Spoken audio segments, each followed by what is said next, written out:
lang ito eh. Uy, Rich! Marihan na ba yan? Matay ako! Kumari mo ako. Kaya na di patapos ko. Gawin mo na natin to. Mamaya na yan. Puro ka na naman ako. Natapos to. Gawin na natin to. Gawin na natin to. Gilan mo muna yan. Pare. Gawin mo to.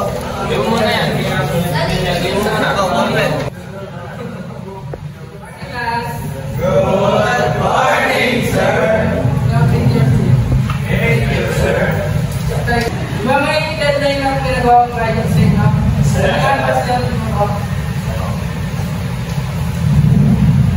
Biglupan ha? Biglupan.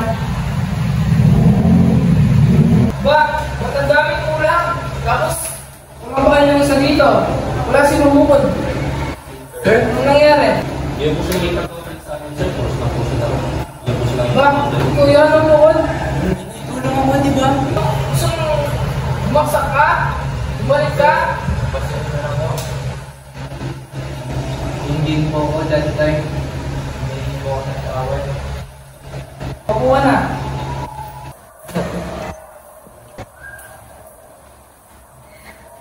Si sir. Wala naman. Ano ko eh. Kaya na lang na ako. Kita niyo ba ito, class?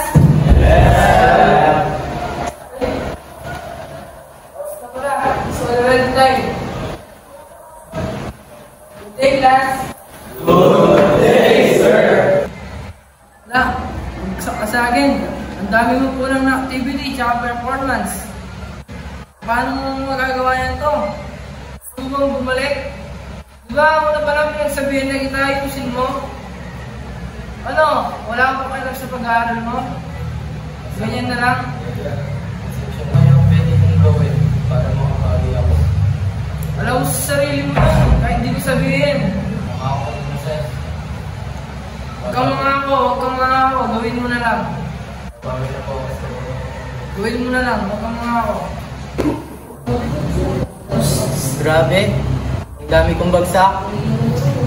Kailangan ko nang ayusin ang pag-aaral ko. Babawi ako para magawa